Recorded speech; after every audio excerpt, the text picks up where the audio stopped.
Okay, diyan na sabta mga higala sa laing bahin nga itong ipakita kaninyo. May tungod sa ito ang strike, hold, and lock, and counter lock. Diin mga kaigsunan, doon na tayo mga releasing technique mga kaigsunan nga sa paglikay nga dili mabali ang ato ang kamot. So morning ato ang gi-emphasize mga kaigalaan how to release ang ato ang kamot just in case og maapiki mga kigalaan wa na tay laing kabuhian kay kun mo by force ta mga kaigsunan unya alkansi ta sa atong kusog amo na nga mo release ta mga kahigalaan ayaw gyud paghimo og step or mga pamaagi nga ma-diskwido ang imuhang kusog or imong lawas or imuhang mga pamaagi. So gikinahanglan aduna tay mga releasing technique mga kaigsuran how to release just in case o gawa na kay matawag natong ikasupport or kusog mga kahigalaan dian nato magamit mga higala ang mga different flow sa ato ang paggamit mga kaigsunan. So muna ato ipakita usab diri mga higala sa mga pamaagi nato just in case og matawag na to nga lupig kas kusog no lupig kas kusog unya mo na atong gamiton ang releasing technique mga higala para sa paghatag og another way to re-encounter mga kahigalaan sa imong opponent.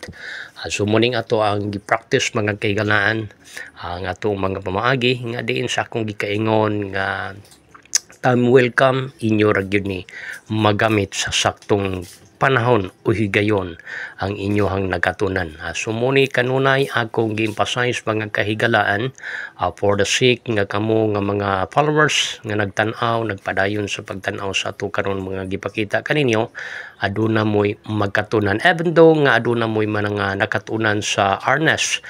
So kini aduna tay gitawag natong pinasahi usab nga mga pamaagi no nakita nato we all know nga adunay mga daghan kaayo nga mga kamao sa harness pero aduna tayo usab nga mga kaugalingong pamaagi o unsaon nato ini paghatag o pag-execute pag-perform mao ni mga kahigalaan sa ato ang pamaagi mga higala sa pag-release akong gikaingon release technique mga higala just in case o wa na kay mahimo nga kun madiskwido ang imong mga kamot mo musukol gyud ka kay mao lagi na gusto gini mo nga mo take by force ka so may tendency mga higala nga mabali ang imong kamot.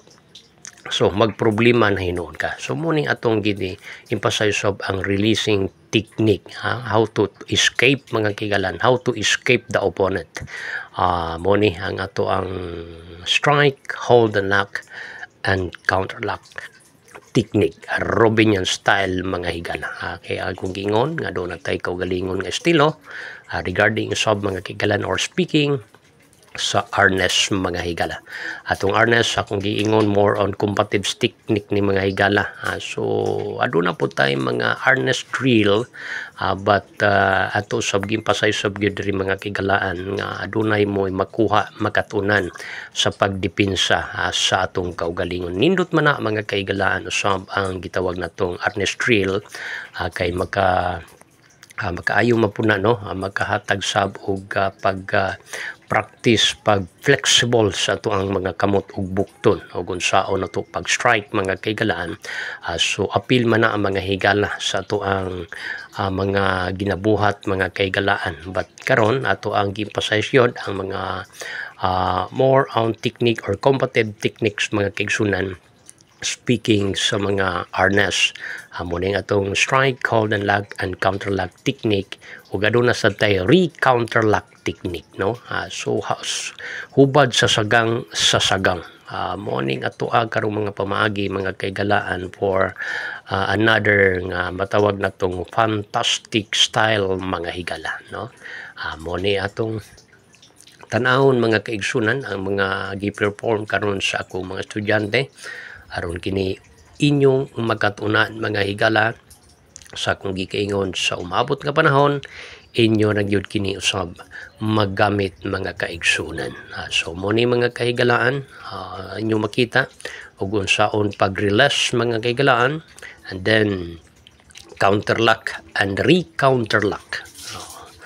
Mo ni ang inyong makita karon nga diin gigunitan akong kamot, gilakan. So ako usab gilakan, gihubad na usab mga higala. Kita naman ninyo, aduna tay mga gitawag na tong mga open and close mga kaigsunan. Open and close. Aduna siya gitawag po nato nga short range, middle range, and long range nga mga pamaagi. Adiin aduna tay mga different method nga atong magita mga kaigsunan. Okay? So tanawa kung saan ako paglock. Morning